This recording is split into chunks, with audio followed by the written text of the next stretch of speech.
That's us. Hello. Okay, let's just do a quick sound check to make sure we can all hear you all first. Oh, hello. Before we go straight into the panel, we can hear two of you. How's Dan sounding? Dan's a little bit quiet. Well, non-existent. We'll fix that and then we'll do a proper intro. Oh, you've switched off. That'll be why you're quiet. One sec. I'll do a proper welcome in a minute.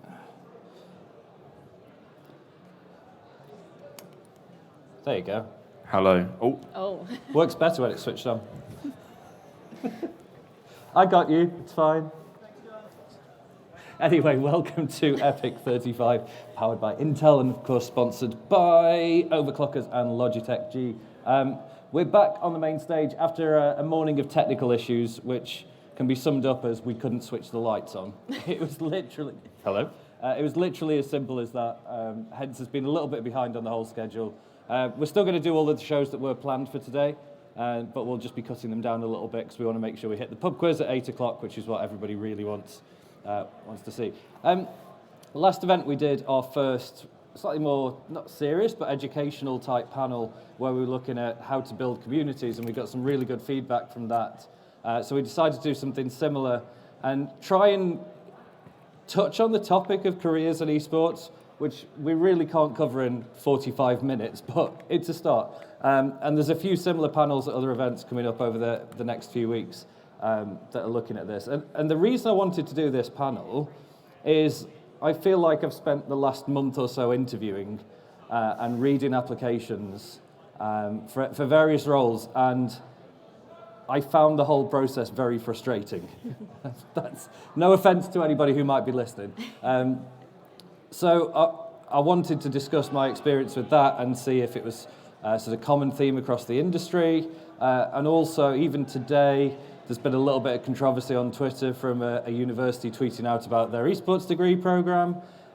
So I just thought we could try and wrap some of that up in as much as possible in the next 45, 50 minutes or so. But before I do, I'm going to introduce our panel. So we'll go from my left. Just say who you are, what you do, and what you currently do in the gaming or esports world. Hello, I'm Dan Ellis. I am currently the commercial director at Code Red. I'm blocking your light as well, aren't I? I'm the commercial director at Code Red Esports. We're an esports agency working with influencers and different brands about strategy and how to get involved in the esports space. And I'm also the CEO of the Goose House. Nice. Hi everyone, I am Becky. I am a Senior Partnerships Manager at NSE.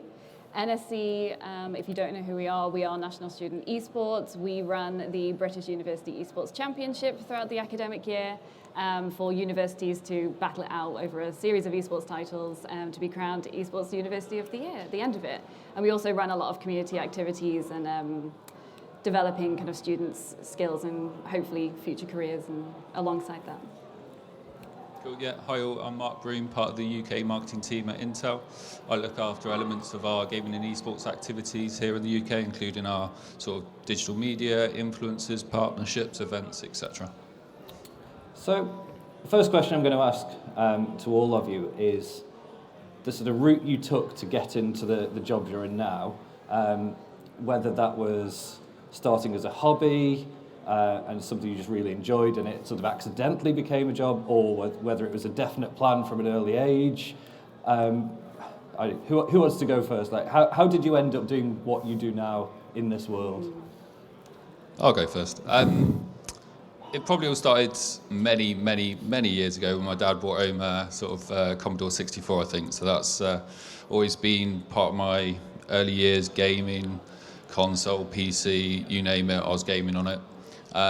Fair number of years afterwards, I obviously went to uni, did some multimedia courses, included a bit of game design, animation, etc. Was very fortunate to get an internship at Intel during my placement year. So that sort of opened me up to the world of corporations and stuff like that. Did IT support, again went back to uni and then ended up actually coming back to Intel. And I've had a few roles in sort of IT and operations, but I always had that underlying passion for gaming and technology. And somehow I've sort of engineered a role within marketing, looking after gaming and esports in the UK. So pretty much every day I get to work on gaming, which I can't really complain about, to be honest.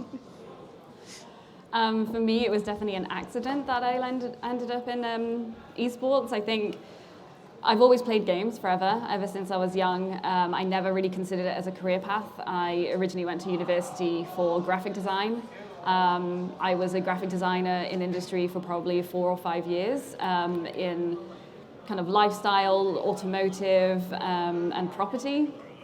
I then decided I didn't really want to work as a graphic designer anymore, so transitioned more over to the marketing side of things slowly over a few years by doing things myself, working on my own projects, and just taking the opportunities I had in my workplaces. This is all not gaming or esports up until this probably about 2018, where I got really into Dota.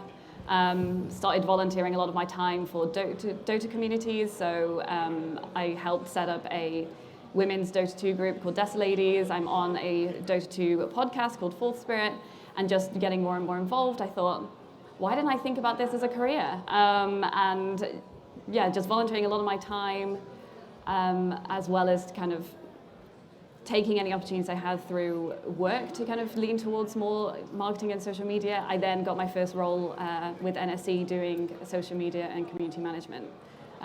But I'd already been in industry for like 8 years. Not the gaming industry, but random industries. That leaves me then. Which one are you going to talk about? I can talk about both in a way. Go on then.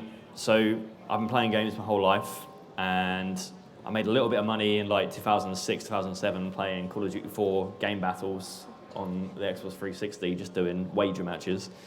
And I was really, really like dying to get into a job in the gaming and esports world.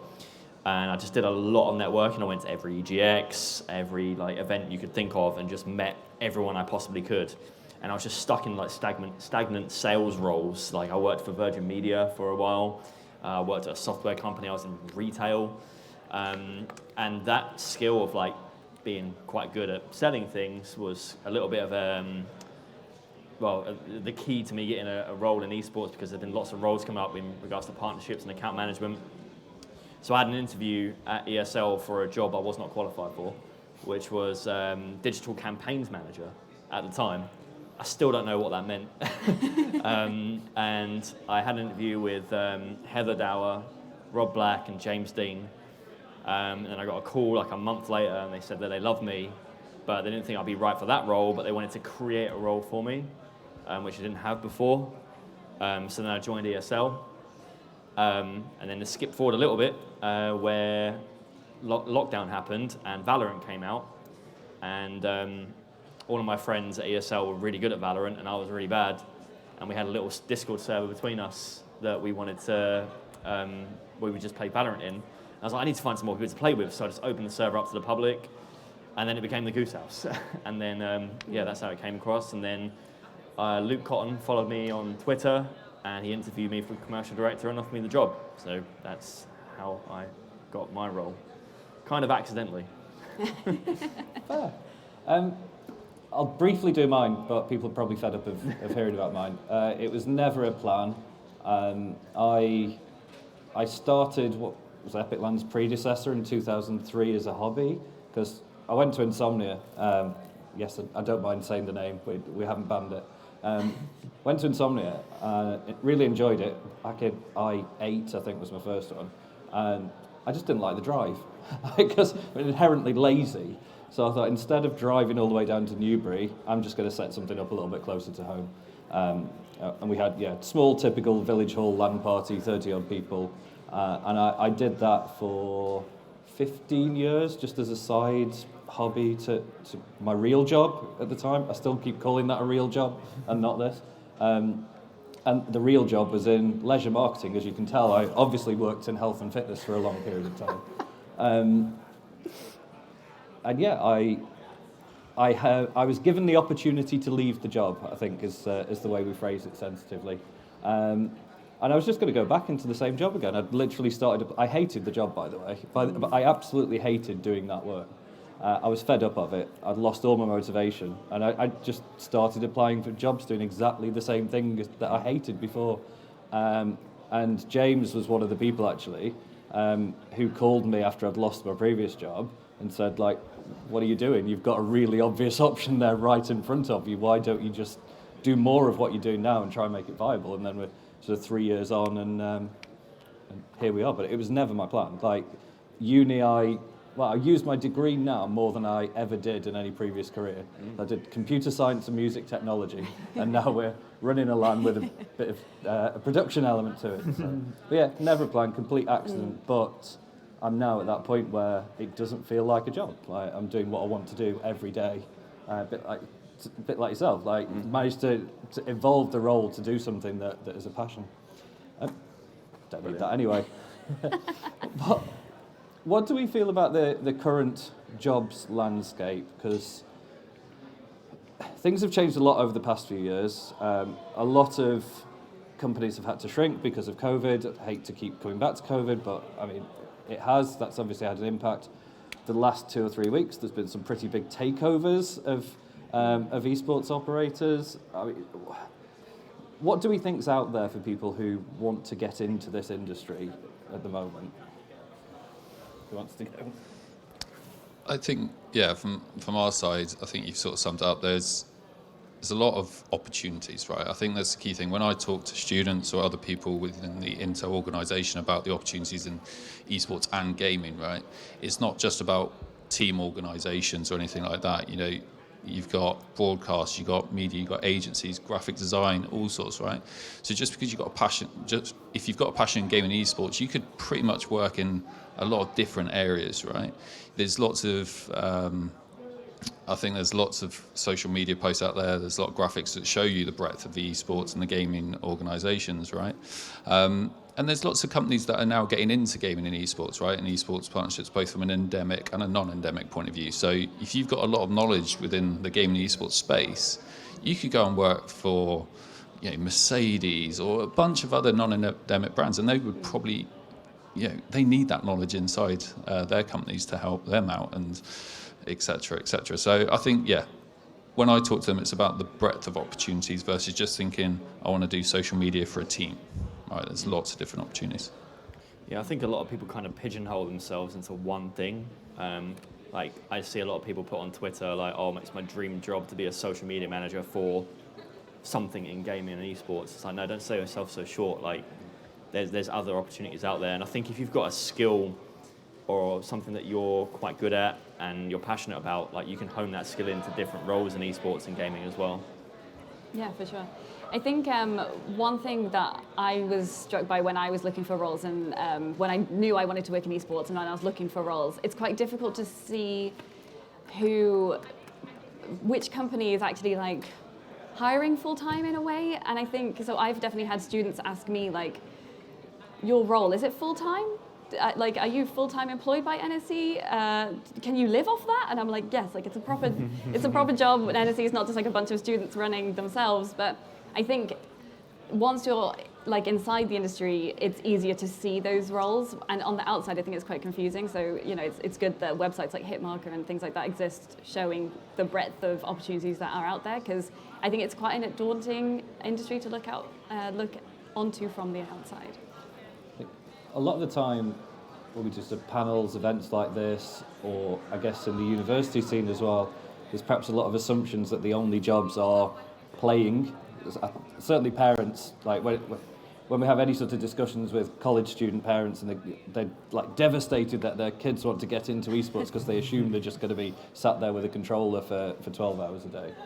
Or the streaming side. I think there's a lot of people who assume that they're the only two jobs in there, but no, you can be an accountant, a web designer, a coach, a nutrition expert. There's, like you said, there's so many graphics out there that show that. I think, sorry, John, just to add to that around talking to parents and stuff, I think we kind of advocate, you know, kids playing games and stuff, because there are so many transferable skills, right? You know, if you are getting into teams and participating in stuff, thinking about working with like your teammates, you know, all the leadership skills and all that kind of stuff, and the communication skills, you know, going into even corporations, right, being able to stand up in front of people, being able to get your opinions across, work through people, that is key, right? So all those skills that people are learning by playing games with each other, it's very important. Do you feel that the job market from an esports and gaming point of view is increasing at the moment. Like post-pandemic, I don't know about you, but sort of feel like there's a lot more being advertised at the moment. It feels like people are recovering and we're into that growth period again. I think we had that 2 years ago, and then obviously it was stunted and a lot of redundancies, particularly for businesses who are involved in the physical event space. But I don't know, I feel like we're going to actually grow that jobs market even more now than we were before. Yeah, the team at Code Red was like 9 when I joined, and now it's almost double in like just over 6 months. There's just a hunger for not just the opportunities that are out there for different brands to get involved in esports and gaming, but there's a need for different skill sets within these organizations as well. So whether it be someone that can use Excel quite well and become an influencer creator, or if it's someone that knows production and campaigns, there's so many different avenues that just seem to open up organically within organizations. So yeah, anytime that there's an opportunity that's out there, there's going to be 4 or 5 more in the next couple of months. That's how I feel anyway. Yeah, I mean, I feel like I've definitely seen a spike of jobs being posted at the moment and people moving around and stuff. I mean, we've just hired a new starter at NSE, and we're now getting interns in regularly. I think, there's going to be a real growth post-pandemic for sure. I think on the opposite side of the scale, there's definitely a lot of demand for those jobs that are out there as well. Again, yes. The reason for thinking about putting this panel on, and it said and tweeted a couple of times, is one of the posts we put out a couple of weeks ago, we got 281 applicants for, which just showed that sheer scale of people who are looking for work. I'd say maybe a quarter of those were actually interested in the esports and gaming side of it. But even then, we're seeing a heck of a lot of interest at the moment. I'm going to change topic a little bit, and I do want to go and look at the esports degree element, but not in the typical, like looking at the content of it. But I think we're 5 years on from the first dedicated esports degree launching. So we've now got 2 to 3 years worth of students who've graduated off those first ones, more and more coming on board. So we've now got hundreds of students year on year who are graduating out of those courses and are looking for work. Is the job market ready and capable of supporting the sheer number of people who are now looking for work off the back of those courses? Yes and no, I think. I mean, it's I haven't looked at really in detail of like the ins and outs of what's on those courses, right? But I think they do seem quite generalist, and I think there are more specialist roles within the esports industry that those courses don't seem to produce people with those specialist skills and requirements for those specialist jobs in esports. I think there's definitely a lot out there, but whether they come through the degrees without having done extra stuff as well alongside it and doing things and committing their time to building up the specific area they want to go into, then I'm not sure. I think, in my opinion, I think there's obviously, based on the conversation we just had, there are a lot of roles out there, right, in a lot of different areas. And I think the people that have been studying those courses and the students and stuff need to not just assume they can put the esports degree on their CV and think that's it, right? They need to really think about the skills that they have learnt during the time at university, not just on the degree, working with different societies and the extra stuff they may have been doing, looking at the jobs that are out there and think, right, what skills do I have that mirror to those job roles, right? Whether it's going into events and being able to organise societies at unis and pulling that out and being really specific with the examples, because like you, John, we've been hiring interns and stuff like that, and if you just put esports degree, it doesn't really say too much, right? You really want to figure out who they are, what skills they have, what transferable skills they have, and try to marry that up with certain roles. Because like I say, there's a lot of transferable skills in this space. Yeah, this is something like Becky, I don't have too much info on when it comes to like what is actually taught on these courses, but yeah, I would agree with Mark, like you can't just put esports a degree in your CV, because that doesn't mean anything. Like, what did you achieve, and what did you learn, and what's transferable skills you have, because there are so many different avenues in esports you can go to. Like, what does that mean? Like, is there a diploma that you can get in I don't know, just football in general? There's not. Like, it doesn't make sense to me. So I think I will say one thing in favour for esports degrees, though, is it clearly shows that whoever has signed up for an esports degree has that drive and that passion and that commitment to the industry.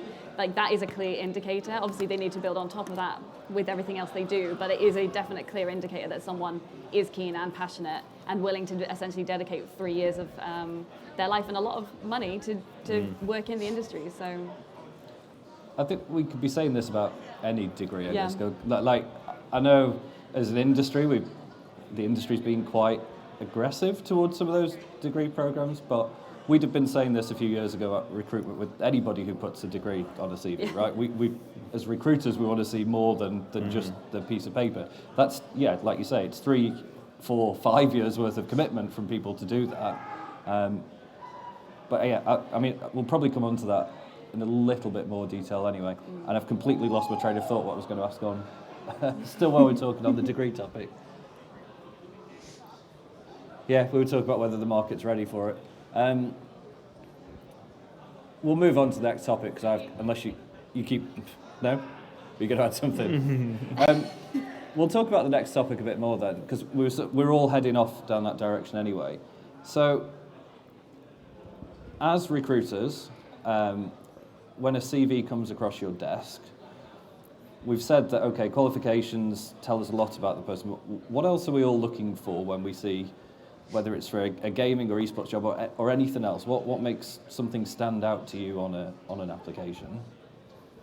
For me, it's a covering letter. To be honest, a well-worded covering letter or some extra information. You know, we've had examples of links out to videos where they've done a little sort of piece to camera, or a little bit more of an infographic about who they are and stuff, because, you know, CV is great. It tells us a lot about their qualifications, a little bit about their hobbies and stuff, but I find it's the covering letter or that supporting material that actually sort of helps me understand who they are a little bit more, you know, and, you know, trying to figure out who they are, what are their passions, right? Because, you know, clearly at Intel, if we're hiring an engineer, we're looking for something completely different to if we're hiring someone in marketing, for example. So yeah, qualifications do count to a certain extent, but most of the time we're looking for individuals. Do we think they would fit in with the wider organisation? Have they got examples of, you know, certain activities or certain approaches to the way they work that mirrors to our values, like risk-taking, results orientation? Are they, you know, supportive of diversity and inclusion and all that kind of stuff? But I think to get past the initial kind of read to like actually an interview and stuff like that, it's that just that nugget of information about a bit more makes me want to ask them a few more questions, right? And that needs to come across in that covering letter or supportive. The other thing I would say is social media, like their LinkedIn, their Twitter profiles and stuff like that, because again, you know, if read the CV, or kind of interested, read the covering letter, okay, yeah, right, next thing, LinkedIn, Twitter, find out. So again, a little bit of advice, make sure those profiles are up to date, make sure there's quality content on the feeds and stuff like that, because yeah, we do look at that stuff as well. The Twitter point's interesting. I don't know about all of you, but when you are recruiting, do you go and look at... LinkedIn's an obvious one, like... As a professional network, then for certain roles I'd expect to see that. But social media in general, do you look at people's social media presence? Is it role dependent? Yes. Yeah, so with Code Red, with recruiting, it's kind of a collaborative project. So I don't look at me personally, I don't look at the CVs or the covering letter. I look at the socials, and then we talk to them in the interview. But when it comes to social media, like that defines you in a sense. Like, I know there might be people who have this persona online, but that's the first thing that we would see, this persona. It might not even be you in real life, but we're going to see this online persona. So if you're an individual that likes to express themselves about controversial topics and those controversies aren't really the way that you should be inclined, then that might damage your reputation within a few instances. But if it's controversial topics that are, positive, then again you might be seen as a forward-thinking person, and that again could land you an interview. When it comes to Goose House stuff, everyone at the Goose House is a volunteer, so we don't expect anyone to really do anything. It's all like part-time, voluntarily things. But what we look at is how engaged that person is within the scene, and if we could provide them value and they can provide us value back. Twitch is another one. We've had a lot of applications for roles that we've been advertising where people have linked to their Twitch streams, and I try not to give anything away and who I'm talking about in case they happen to be watching. But once they've made that Twitch account available to us, it's sort of fair game for us to look through streams. And it's the internet, nothing disappears on the internet. I think people need to have an awareness of their online profile, including even little throwaway lines that they may have made on a Twitch stream. Tells you quite a lot about that person. Again, if it's something particularly controversial that, we've been put off by people's Twitch streams that they've actively given to us as part of their CV. So take a look at my Twitch, and I don't know. I'd treat that in the same way as LinkedIn and Twitter, and be very, very aware of the things you say on there. Yeah, I sort of put in the same brackets when we're looking to work with content creators to a certain extent. We have to go through quite a strict vetting process, and to make sure they're brand safe, etc. So I kind of, although maybe our HR team do go and watch some Twitch streams, I don't know, but there is a sort of pre-step of vetting to make sure that they're a quality candidate, but also someone that we feel could represent Intel if they do get employed. Your first point was around a covering letter, and I know that sounds really simple for us to be talking about, but people not following instructions in applications is a huge bugbear. Like, if in the job advert we've asked certain things to be provided and they're not, or I guess people are asking us questions that are already in the job description, that's a real off-putting thing for me. It sets that very first impression of, if you're not going to read the job advert, what are you going to be like as a future employee? And maybe that's a bit too brutal, but if we've asked you to spend half an hour writing an A4 piece of paper with a covering letter to sell yourself, and you don't do that, and it's telling me a lot about somebody's work ethic already. Yeah, 100%. I think the key thing is to get other people to read it before you submit it, because the number of times you'll see spelling mistakes in covering letters, or it's quite clearly a template or a copy and paste. Because, like you say, John, how many applicants do you have? 281. Exactly. So we in a similar scenario, that you get used to certain phrases or certain ways of templates and stuff like that. So again, you need to make it a little bit unique as well. It's very clear if you've just copied and pasted the company name. The worst things you can do is not do that, right? And there's certain mistakes. Or put somebody else's company name in. Exactly. And really look at the job description and the job roles, and making sure that kind of stuff is coming out in the covering letter. I was going to say something else as well. And make it stand out. Like say, we're in a multimedia world now. Make it a bit more creative, right? It doesn't have to be a letter as such, but it's going back to my point around supportive material. Make it a little bit more colourful. Those little bits do help make it stand out. Yeah, for sure. Something I'll add about cover letters as well is you can be smart about the way you do cover letters. Every time you write one, and it's annoying at the beginning, always just keep it. And you can, I'm not saying literally copy paste all the time, sorry Mark, but you can lift parts from other things. So you're not writing it from scratch every time, and I don't think that's an efficient use of people's time either, and I don't think anyone's expecting an amazing tailor-made cover letter every time, because some things will be the same. You introducing yourself will always be the same. Talking about your skills though, you can always tailor that to the role. Use keywords that are in the job application and put that in your cover letter. Really show that you have those skills and why you'd be good, because by using the same terminology that they've used in the job role. I really don't think people take that part seriously at all. I don't know. So it's pretty standard in most applications, unless it's a formal preset form that you have to fill in. But yeah, I think people see that requirement, just go, no, I'm not going to bother with that. Yeah. We had quite a few that didn't even have, so all we asked for in our last recruitment round was CV and covering letter. We had some who didn't send either, literally just their personal details and hit apply. It's like, Yeah. I don't know, maybe I'm showing my age, but I remember being taught stuff like this. It was the whole like general studies type sessions of, talking through what an interview would look like, helping to write CV. Do you think people are being taught some of the, like say, soft skills or the recruitment skills that, for me, just, like I say, I remember being told how to do that. But our students... I don't remember being told. I mean, when I was at uni, I wasn't taught. I mean, I picked up a lot of the kind of job application tips because my sister-in-law works in HR. And I would ask her and always run my CV through her. Like, I was never taught. But, Maybe I'm showing my age, but I do remember going to uni, having like CV writing classes and stuff like that. I think from to promote Intel a little bit, but we've definitely started going back in schools and colleges through some of the workshops that we do in the local area, doing CV workshops, because it is an important skill. So we've started doing that over the last few years. yeah, for sure. Maybe just us. Maybe. I also would say it also depends on, there's some onus on the recruiter as well, because I've been, not often in esports, but sometimes in other roles, it would ask for a CV and a cover letter, and then you would have to manually write your CV into different text boxes on that website as well.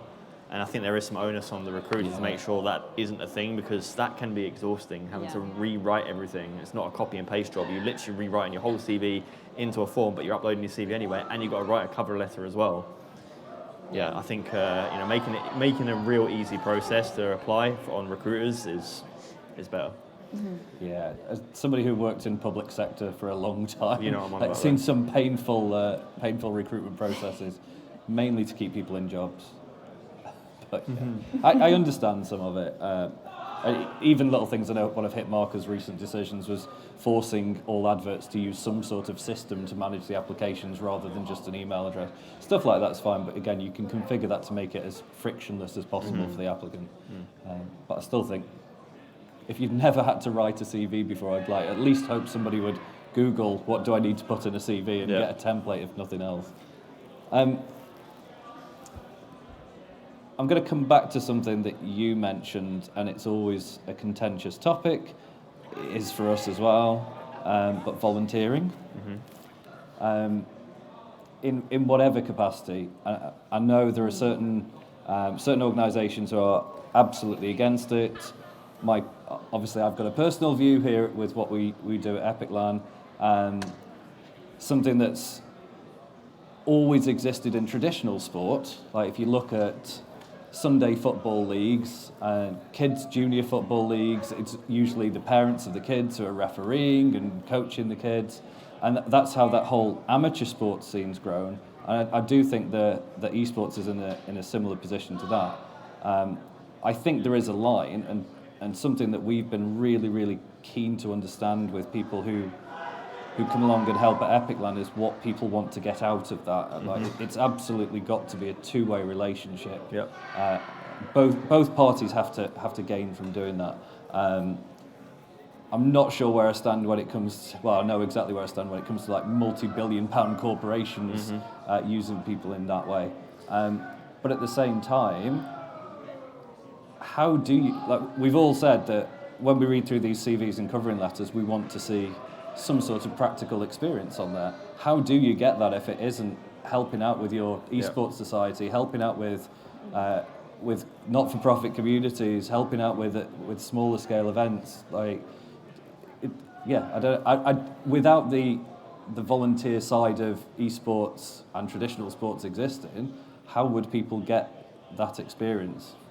Yeah, in regards to volunteers, we make it very clear that to anyone that volunteers for the Goose House, we have no expectations. Like, we would like you to do things here and there if you can spare the time. If you can't, that's fine. But it has seen quite a few people who have been volunteering for us for a long time see themselves get paid work. So a great example, Meg who's our esports events manager. She has got some paid work with ProMod, doing the VRLs.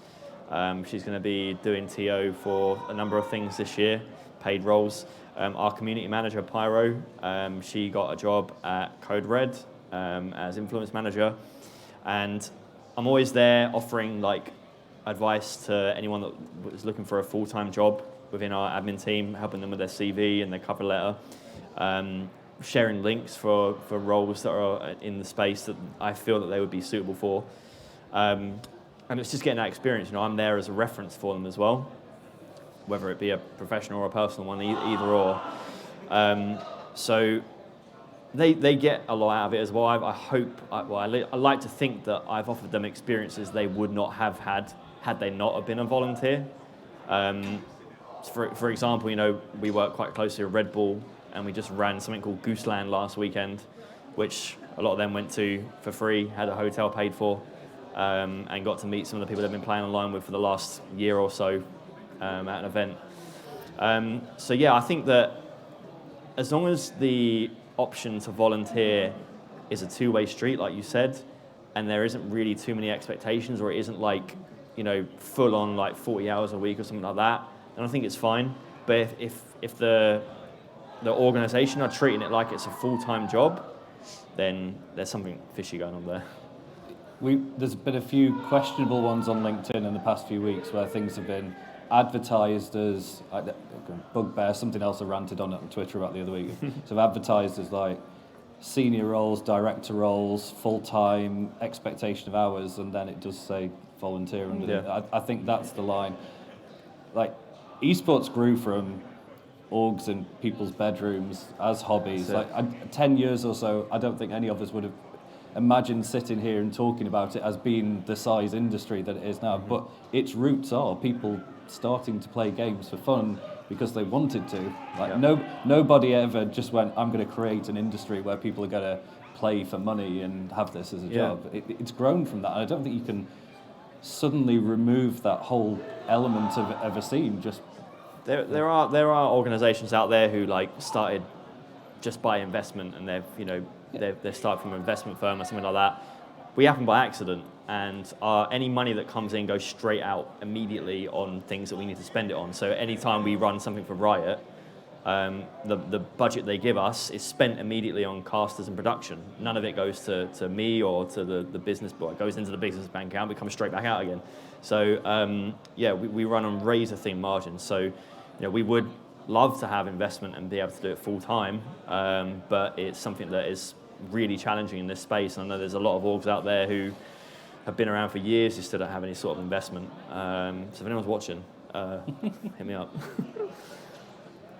I'll come to you two on this. I was going to say, I think you've summed it up. I think it's just about being open and transparent, right, between both parties. As long as the person volunteering understands what they're sort of getting into and the expectations, and same the other way. I think it's all about, if you're volunteering, you've got to be comfortable with your decision effectively. Yeah, and if anyone says, I'm not comfortable volunteering anymore, there's no bad blood. It means they can win the giveaways in the Discord again. So they can move on. And again, if they're looking for a role in esports, I'm more than happy to be their reference again. Yeah, I think it's something I constantly repeat to the crew that help out with Epic is, once you stop getting something out of it, and that can be fun, but we've got a lot of people who have been doing this for, I don't know, Hayden back there, who's very able to mute my microphone, I've known since you were 15, 14. Started coming along as a participant, and I think does this for fun. He might not think so right now, but I think that's allowed as well. For some reason, people like coming and doing this for 4 days, and they get a lot of fun out of it. And for them, it's not necessarily a career they have in mind. But then we've also had others. Adam, who used to work with our creative team, helped us out for a year, and now he's got a full-time role with Blast. So he's got what he needed out of it and got the experience that he wouldn't have got otherwise. So I don't know, it's definitely a grey area. I think there's obviously lots of firm views on it from both ends of the scale. But for me, reading through a lot of CVs in the past few weeks, seeing people who have chosen to do something extra with their time, like say whether that's with student societies or helping with events, that certainly put people above the qualification part when I was going through those. Yeah. I've got one last topic, and then we'll wrap up, which is this industry is very, very freelance and contractor reliant as a whole. There are some projects that I think we've all probably seen and been involved in where there are very few core employees working on a job, and there's potentially 20 or 30 freelance crew on there. And that can be said for any event, any production, any broadcasts, gigs, arena tours in music and sport. But in esports, it seems really, really prevalent. And I don't, from somebody who's always worked in larger companies, public sector, where they're the opposite way around, and I guess with Intel, as a business, I find it's really hard to build a company culture with people who aren't necessarily bought into that as employees, if that makes sense. So is the industry as a whole too far reliant on freelance and contractors? Does something need to change there, or is it just how it is? Tough one, and it wasn't in the questions I said either, but... I can't answer that one. Gosh. That's a Mark question. Cheers. I think for myself, I'll try to figure out how I'd relate this back to some of the stuff I work on. For me, it's similar to if I'm doing projects at work and stuff like that, right? So I've got different people across different teams and different organisations. So if I am going to run an event or run a booth at EGX, for example, it's not just me and the marketing team that I need to involve. I need to involve the retail team, the in-store rep team, the social team. I need to bring in a lot of different people. And are they all passionate about gaming? Have they all got a vested interest? Yes and no to a certain extent. But I think it's up to the project owners or the key people to sort of try to express the requirements and what the expectations are from that team, etc. And again, it goes back to a similar point earlier on. Clear expectations, being open and transparent and stuff like that, and making sure they're all bought in on this is the experience we want to provide, this is the type of work that we need, etc., etc. And again, as long as they're happy, then fair play, right? They're going to get stuff out of it, we're going to get stuff out of it. Don't know if that answers your question, John, but there we go. No? I know It's a difficult one. The one thing I wonder is that, I guess, the company is hiring freelancers and contractors like on a regular basis. Is there a reason? I mean, and I can't think of any specific companies, but is there a reason that they're not hiring them full time? Like, is it more expensive to do so, to hire someone full time than to bring? I mean, it is, right? So it's like, I mean, as long as the freelancers are contract, and as long as there's enough work to go around that they can support themselves on, then I guess it's fine. I'm not sure. I personally don't unless think people it's want. anywhere. Sorry, I interrupted No, I was you. going to say, unless like the freelancers and contractors want more like stable work and want to be employed full time. But I guess because everything's so events focused, it's probably not feasible to do so. Tricky. I've rambled. Please continue. No, you're right. No, I don't think it's going anywhere. Like with graphic design, for example, there might be some companies out there that need to have someone on board full time, but like, let's say, for example, Goose House was full time. I wouldn't need a whole new graphics package every day. Yeah. I need a couple of things edited here and there, which could fit under a separate role as opposed to someone specifically set to do graphic design. So I would hire a freelancer. Okay. Yeah. It's something that, again, as somebody who's now trying to rebuild post-COVID, and seeing how much freelancers and contractors in all industries struggled. Like, I know the music industry was massively hit, and they struggled because of that whole gig economy. And like I know I've said before, the case of our diary for the non-EPIC.LAN events, we lost all of our work in the space of 48 hours at the start of the pandemic, which meant that any freelancers and contractors we had booked for those projects were they lost their work, and they would have done for multiple other clients. Had we had employees, they would have had some protection around, at least some amount of continued work, holiday pay, sick pay, and that could be a whole different topic in itself. But I just wonder, does the industry need to shift towards more permanent employees, more stability, and start to move away from that gig economy as the industry recovers? I do think there are a lot of recruiters in esports who take what they seem to be the safest option by using contractors and freelancers, because it appears to be cheaper at the time to do it that way, to just recruit somebody for the job they need, but actually long-term company culture, I don't know. I wonder if there does need to be a shift there in the future, but that's me.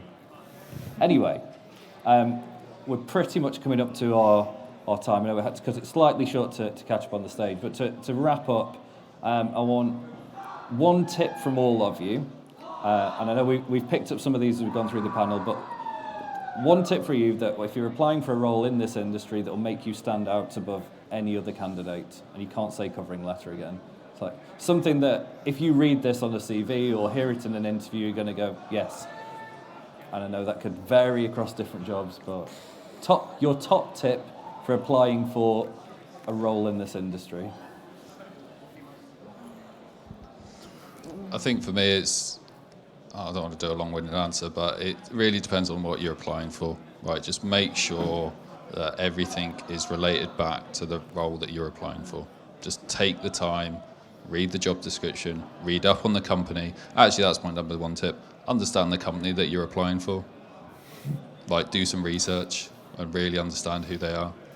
I can guarantee every interview, so anybody who ever applies for a future EPIC.LAN job, I always ask the question right at the start, almost as an icebreaker, tell me what you understand about what we do. Yep. It's a really simple question, but it shows if they've made that little bit of effort. Yeah, actually, to just build on that, we do exactly the same. Who are Intel? What do we do? What do we stand for? And stuff like that. And it's very clear if they've done a quick Google and they've read just the homepage.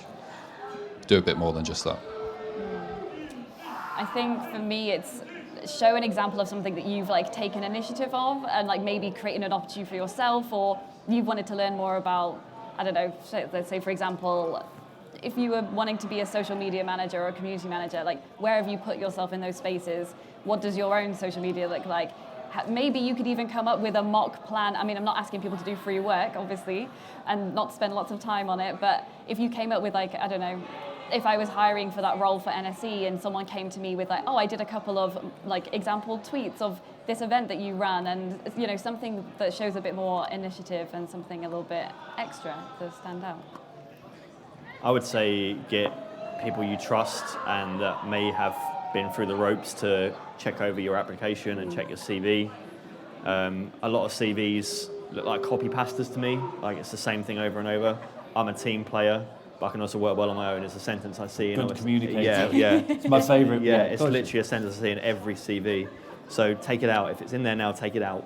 And try and think of a different way to word it. And I'm sure you're a great team player and you can work well on your own. But you're not going to put that you aren't. Yeah, there's no need to put it that you are. Just get someone to check over your CV and make sure it doesn't look like a copy pasta. Fair enough. I actually have one other tiny tip. Even if you feel like you're not qualified or don't necessarily have the exact right experience, go for it anyway. Yes, apply 100%. for the job. If you're they wanted 3 to 5 years of experience, I've only got 2, go for it anyway. Stand up for yourself, apply for it. All they can do is say no or give exactly. you the job. So. And you might get an interview and then it's interview experience. Yeah, but or they might or create a role for you. Exactly. Yeah. Anyone want to do a quick plug before we finish? If you're a student, visit NSE, play in our tournaments. There's lots to do in the community. If you play Valorant, discord.gg/TGH, get goosed. And very simply, just follow Intel UK on Twitter. There we go. Thank you all very much. We're going to be back in 10-15 minutes or so, and I think we're doing a bit of a PC building challenge. Don't worry, you're not. I don't think you are. Other markers. So yeah, we're going to be back on stage, full program of stage activities throughout the day, finishing with the pub quiz tonight at 8 o'clock. And don't forget, if you're watching on Twitch, everything we're doing this weekend is raising money for special effects. So every subscription, donation, bit, money and buckets around the venue is all going to Game Blast 22. So if you've already done that, I did see a few subs coming in during that show, so thank you very much. But yeah, let's raise some good money for special effects this weekend. But yeah, see you for next show.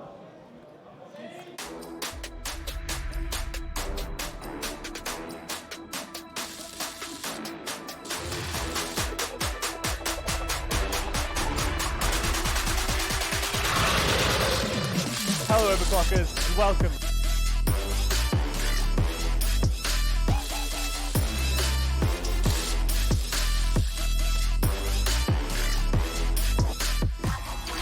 Oh, screw this. Where's EPIC when you need him?